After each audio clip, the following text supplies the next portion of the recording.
All right, guys, welcome to Groundwork Series. We're talking about timber stand improvement during deer season. Is this against all things that every hunter has ever thought about? Against your religion? Yeah. Yep. It's something that for a long time there was habitat management season and hunting season. January, February, March, it was okay. Then the turkeys got in the way. Then it was too hot. Then it was just time to shoot your bow. Seed ticks. You should have been shooting a bow. Trail cameras are out. You got to put them mock scrapes in, right? And then it's deer hunting season. And then you'll get back to the 3-month window of habitat management season where it's only acceptable to do timber stand improvement. But wow, how many months out of the year can you do timber stand improvement? If you look at the calendar, there's way more of the year that you can and should be doing timber stand improvement practices. Really, the only window is that spring green up time frame. Yeah. But why in particular is September and October such a fantastic time frame from, let's say, the biology side of the plants and the effectiveness, and take away one step away from the deer hunting standpoint for a second, but why is it so effective in September and October? Whenever you look at it, the progression of a tree, it buds out, starts growing leaves. It's got leaves all through summer. Then it starts, you see those leaves start maturing, changing colors, and then they eventually fall off. What happens is there's lots of nutrients that is in the top of that tree through growing season that is now sent down on the roots to be stored up for winter. And so whenever that is happening, if you inject that tree or cut that tree down or do any kind of thing, adding chemical or herbicide to that tree, that has a better chance of going within the roots and eventually killing the tree. It's a direct line. Very short, injecting a tree with herbicide or cutting a tree down in late summer, early fall before the leaves have fallen off the tree has a far greater success rate of killing that tree, especially the following year. Now, you can still do some hack and squirt treatment in the winter months, and I wouldn't say early spring. I would say just like late February, and you're still going to go through a whole growing season where it may have half the leaves on the tree. Sure. But if you do it in the fall, you should see most of the trees you've treated, they're not greening back up in the spring. Right. It's a wonderful time frame. That herbicide goes right to the root system because the flow is not going. It's not cycling completely through like it would through the summer months, but it's beginning to store all that energy to make it through, right, senescence through dormancy. So it's very effective. That's where the herbicide is effective at, in the root system. Yeah. But then cutting it, you cut that supply off, so it can't store, right? Yeah. So both cutting and hack and squirt or girdle and spray are very effective at this time frame. But most people... Well, let me ask you this. How many TSI projects, whether it's clients, listeners, YouTube followers, are always talking about, well, hey, that didn't work for me, or that herbicide was bad, or was it my timing? I feel like some people, right, they jump the gun a little bit on, you need to wait a little bit longer. Like, you're seeing some trees dying out. Give it, another 6 months, and they're probably going to be dead as a hammer. Yeah. But some people just jump the gun on their expectations, right? But then some people are ineffective because they are trying to do it at the wrong times of the year, or they don't realize that with the variety of trees that they have, some of them are greening up earlier, some of them are much later. There's a wide range of green up on trees, from bottom ground to upland and everything. And sometimes people just miss that window. But without a doubt, if you're looking to be effective, this is the time frame for effective, really good treatments on killing trees and impacting doing your TSI and getting the results that you want. Absolutely. Now, is it hot? Generally. Is it miserable? Sure. Usually. Are there seed ticks? Seed ticks? Most definitely. Is it hunting season? Are there yellow jackets? Absolutely. Snakes? Depending on your location. Spider webs? Yeah, snakes, spider webs, all of everything. It. Yeah, everything that's makes life miserable at that point. Is there ragweed pollen? Yes, there is. Goldenrod hot and blowing. Dusty? Yes. We say all that to say that, boy, yes, they're ready to go do it right now. You really have to be committed. You have to be committed into your timber stand improvement practices to have success that doesn't require returning for more treatment for better success. For example, brother and I, we've done about 140 acres of woodland restoration over the last couple of years. Almost all of it was done in late summer through the fall. Tried to do all of it before the leaf drop. Now, not all of it fell into that line. The first year we did it in August, September, tremendous success. That large majority of those trees did not come back growing the next year. Then we did another treatment in October, November, and even early December. And in that treatment, we had half the trees put partial leaves off the next year. But at this point, then now they're dying. Right. Yeah. And so you get more effective killing by doing the late summer. It's not as fun. But at the same time, this is a job that needs to be done if you own forested ground, and this is the most effective way to do it. Yeah. Let's talk about the impact or the potential misunderstanding of the impact with regard to deer season. Most times you're selecting a unit or two, right, to do. You're probably not going to be going through the entire farm to do TSI. So I would suggest, right, as most people want to stay out, it's like August 1. Man, I'm out of the farm. I'm not in there, this and that. You should always have this, like, semi-active presence on the farm so that when you do go back in and hunt, and it's not like someone hasn't been here in 30, 45 days, and now all of a sudden there's a human presence, that's out of normal. Anyways, probably another discussion for another video on disturbance and access. But with this, pick some areas that you're not going to likely be hunting early season that aren't going to impact that, first 3-4 weeks of season if you're a September or late September, early October open. There's probably some places that everyone can say, you know what? That's not going to impact really anything at all. Go really be effective in there. I should go and improve that because it's not really doing anything for me anyways. Well, pick those areas. There's always oddball areas to go to. Always areas of your farm that won't have as much deer movement. That won't have the same level of hunting success. And those are great areas to start, and then you can do other areas. I would also suggest in the first couple of times of doing this, highlight some species that are beneficial. And if you want to cut those trees down, like I'm thinking red mulberry. Sure. Find a red mulberry and it's in an upland site where the red mulberry is not, you've got an abundance. Cut a few of those down so the deer have access to those leaves. Or Osage orange or hedge apple or bodark. One tree, 3 names to clarify, but they also love those leaves. And so in late summer, it could be hot and dry. You drop a tree down that's got those leaves that are very attractive. Rapidly now consumed. Deer going, the presence here is, I smell them. Positive. But there's positives to this. And so on my farm, it's like when we're doing a lot of work, I don't doubt at all that deer return in to benefit from some of the work we've done when we've dropped trees. So certainly keep that in mind. I think it's important, too, to clarify a couple terms here. When we're talking TSI, because we may have people that have never really listened to our podcast or listened to this, so this may be one of the first times. So in very simple terms, we're going to say TSI stands for Timber Stand Improvement. It's an action or a project that can be used throughout much of the year minus spring green up, and it's to remove unwanted low-quality trees, and those could be high-quality forage for deer. So it's removing them from the forest structure, ultimately saying we don't want them competing with healthier trees that we want producing acorns or producing lumber or just being a native tree on the landscape. Now, the term that confuses people in the last handful of years is FSI, Forest Stand Improvement.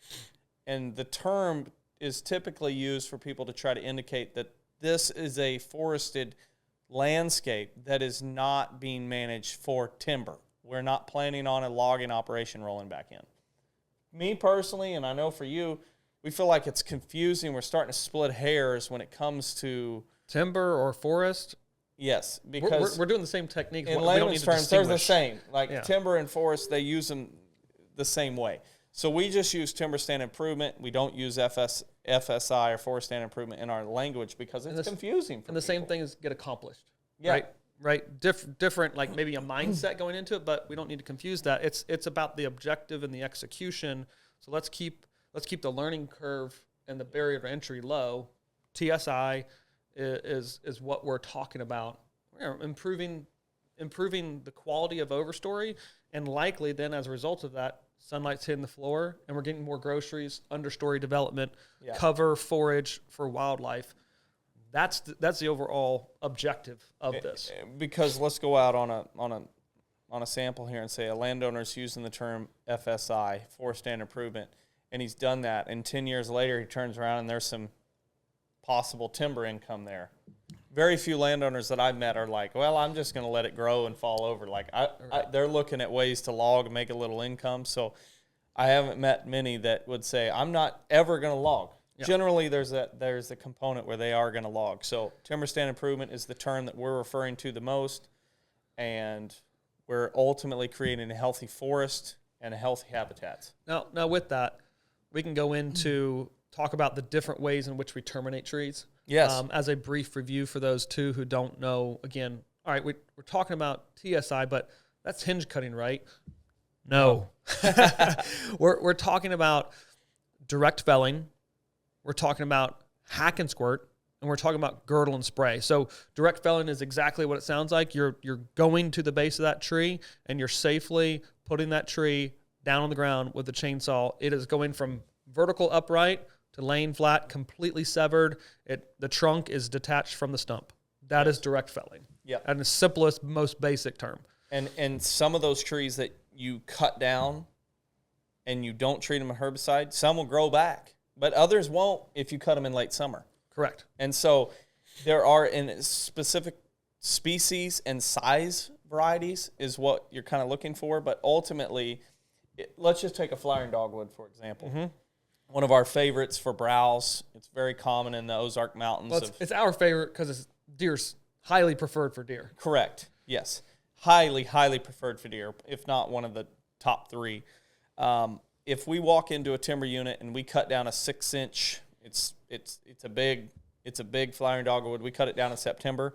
There's a high probability that tree will sprout back the following year, and so that will provide additional forage. And to touch on that a little bit more, it's sprouting back because just the top portion of the tree has been killed, right? We're not killing the root system. It's just new energies coming out from the root system itself that's still actively growing and sprouting the following spring. So only what we see or a hunter sees or a land manager sees like, well, that's dead now. No, there's a lot of activity below the ground, and that's what's resprouting those and creating tons of forage. Yes. Tons of deer forage. And the same thing can happen for unwanted species, like or species that are lower on the browse preferred list. Lower on timber production, and ultimately they don't rank high on any list other than maybe aesthetics or found on the native landscape. I'm thinking redbud. Yep. Redbud, people like to see redbud in the spring, but that's a 2-week window. It's highly prolific cedar, lots of seed pods, can take over an understory with adequate sunlight. So it's one that we kind of handle with caution. I think of black locust on the East Coast. Locust is another one, yeah. Oh. And if you cut those down and you do not treat them, they will come back, and they will come back. You're not done with them. Yeah, you cut one stem down and you get 12 back. Yeah. And so keep that in mind. Another one I think of is ironwood. Yeah, ironwood. And I've seen some timber stand improvement projects where ironwood was not treated, just cut down. And you return back in 5 years, and it is a complete understory of bushy ironwood. Bushy ironwood, 5, leaves 6 foot tall. And it looks great for bedding, but it's like, oh, this is a nightmare. Yep, American beech is another one. Very common. Or we can't forget the sweet gum, too, for those in the South. They never die. But no, that's a good point to reference in the direct felling side of things. You will get some resprouting, and that will determine based on that preference level from a browsing standpoint if you should treat that stump or if you should select a different method of girdle and spray or hack and squirt to kill it and actually legitimately kill that root system, not just top kill it by severing in a direct felling method. So girdle spray, And we got lots of other videos here on Whitetail Properties in the Land Beat section that will talk more in depth and give you those visual examples of what each one of these techniques is. But just quick reference, girdle spray. Girdle and spray, you're using a chainsaw and you're walking around the tree and cutting about 1 inch inside into the cambium layer and cutting that off. And you're doing basically a band around the tree. I think some people have seen double girdle. That was typically a technique without herbicide. Craig Harper really has pushed over the years, and even on the Land Beat series is why I bring it up, but one band and treat it with herbicide. Ultimately, girdle and spraying, for me and my use, and I advocate this for landowners, is what's the difference between hack and squirt and girdling and spraying? You'll probably get a little bit better success of killing a tree with girdling and spraying if it's a large tree. Larger DBH, yes. Completely severing Let's the say cambium it's 22-inch sycamore that's in the middle of an upland site, and you're like, I really don't want this tree here. You might get better success, and I say might because I'll circle back, but when you're using girdling and spraying, you'll get a higher chance of killing that tree with girdling and spraying. But ultimately, the difference between hack and squirt and girdling and spraying is the tool that I have in my hand. If you're doing girdle and spraying with a chainsaw, you're doing hack and squirt with a hatchet and a bottle of herbicide. Bottle of herbicide's the same.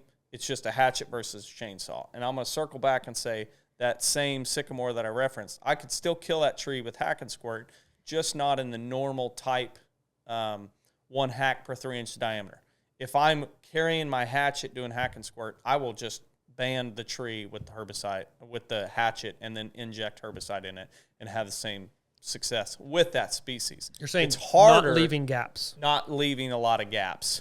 I'm just hacking my way all the way around. In essence, you have to get on a larger tree more herbicide into that tree to effectively kill it because it has a larger root system. Correct. So by more hacks or by girdle and spraying, you can go effectively all the way around it. No gaps in either one. You can deliver the appropriate amount of herbicide into killing that tree.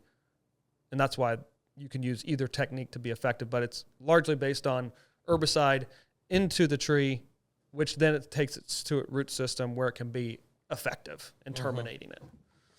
Correct. So hack and squirt, girdle and spray, direct fell. And hack and squirt and girdle and spray too, for those, at the end of the day, they both die standing. They'll both then shed limbs. It's literally just which tool are you using to kill the tree standing? Yes. And you're not having root suckers. You're not, because both the vertical and the root system are dead. So at this time from the year, if you're using herbicide, wildly effective, whether it is girdle spray or the hack and squirt. Now let's talk about what's not included in this, and that's hinge cutting. Kind of prefaced that earlier. Hinge cutting is I think a lot of people, the misinformed nature of social media and this, that, like people just correlate anything wildlife and chainsaw, tree manipulation.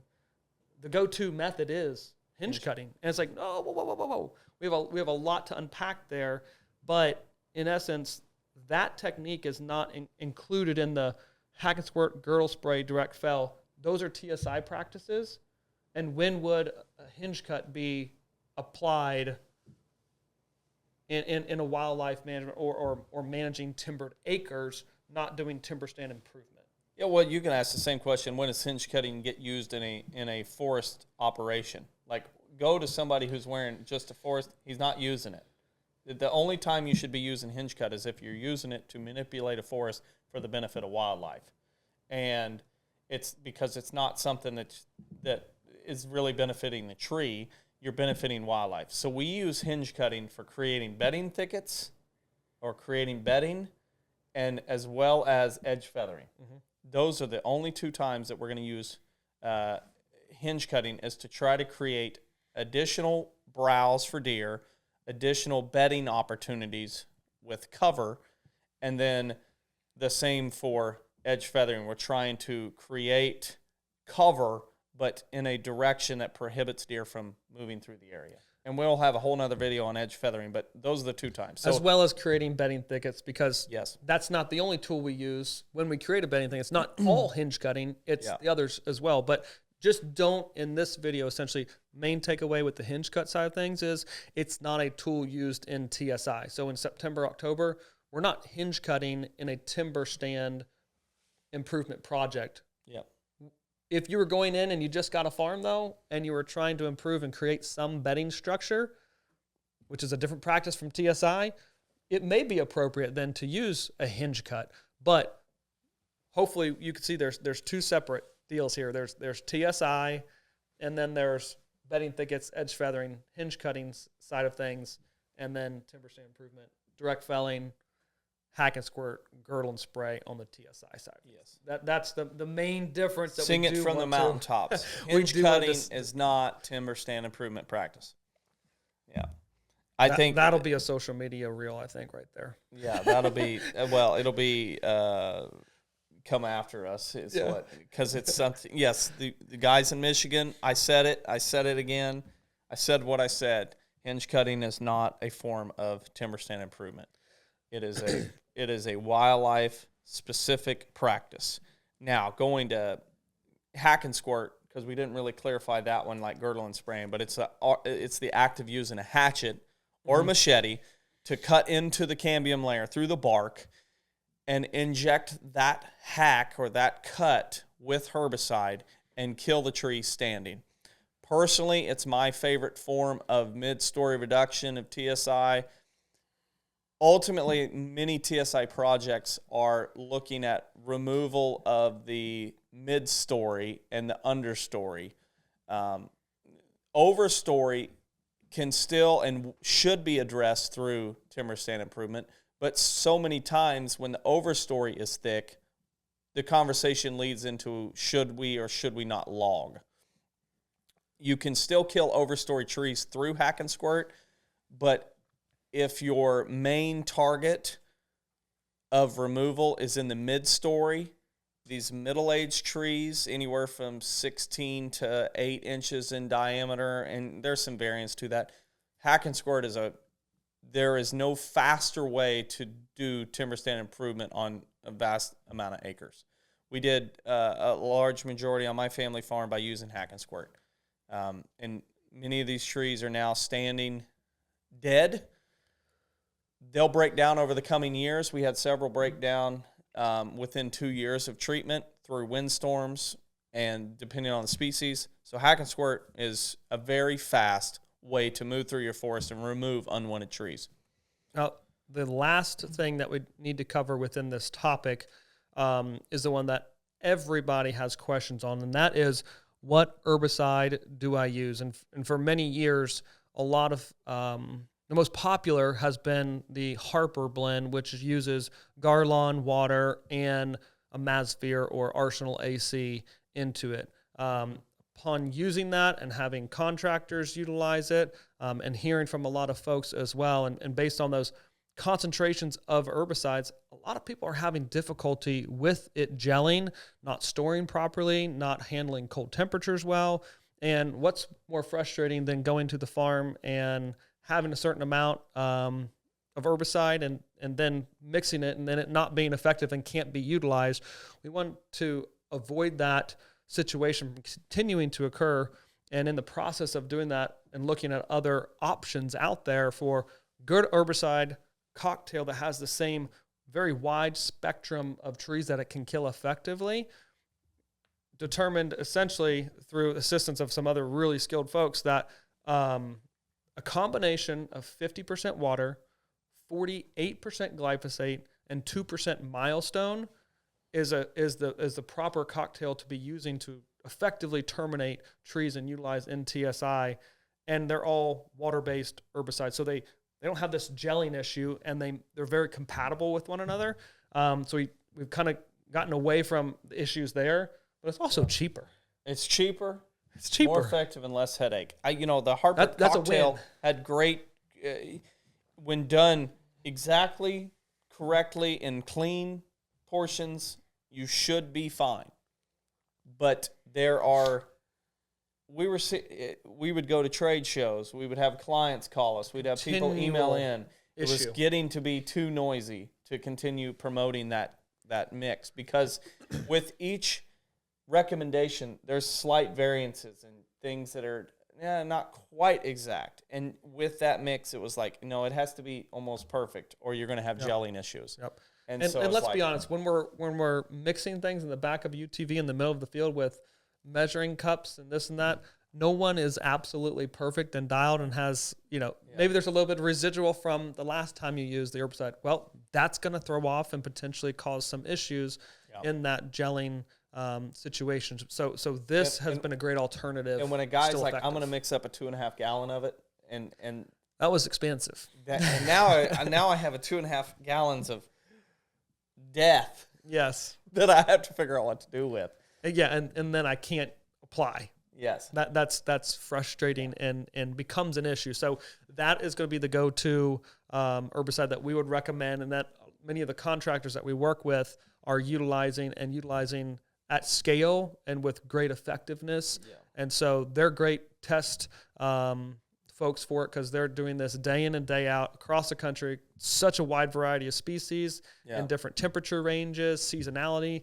And so that's been a great option to kind of pivot into. So again, 50% water, 48% glyphosate, 2% milestone as your herbicide cocktail to run through TSI in the months of September and October.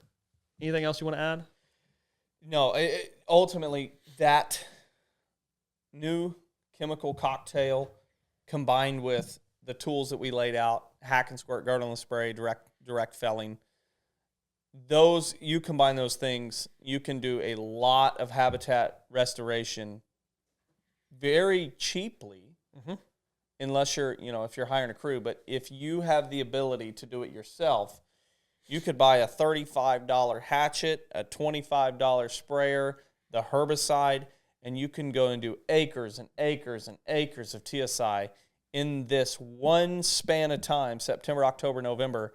And that work that you've done can be impacting that land for years to come. Many years, especially when you're following with timely prescribed fires. You've really changed those areas. And don't let the fact that deer season is open or rapidly approaching to stop you. Remember, there's always areas on a farm where you're not going to be hunting, and that you can get in there middle of the day and go in and treat these areas effectively. Or if it is really hot, you get there at 6 a.m. and you work for 3 hours. But you'd be really surprised how quickly or how much you can accomplish in a 3-hour time frame. So that pressure that you're considering or just focusing on is likely not as big of an issue as possible. That may be a minor short-term speed bump, but the long-term development of the farm is heading in a crazy good direction when you go and actually do the work and execute it in this time frame. I think of a story of my brother last fall, where we had a portion that we needed to complete through an NRCS woodland restoration contract, but it was also October, which was also Missouri's early doe season, which you can use a firearm. So he would roll in the morning with rifle in tow, still hunt his way down in the unit. And chainsaw in tow. And chainsaw. Yeah. And a couple times harvest does, get them taken care of, gutted, let them stay in the cool bottom, go and cut, take care of TSI for a couple hours, then drive out with the dead deer. It's like, you talk about removing does and killing unwanted trees. Like, man. That's a management day right there. That's, swinging a big hammer is what you're doing with that. So don't overlook time periods and time frames.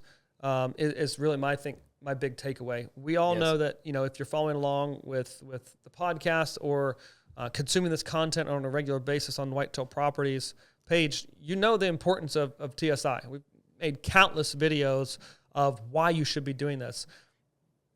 This is the time to do it and be the most effective. So get out there. Hopefully this is encouraging, educating for you to say, you know what, this is going to be the year that I'm going to get out there and address these windows. But let us know in the comments below, the successes that you guys had, or maybe some of the issues that you guys had that we might be able to address in a later video, or what you're most looking forward to within your next TSI project.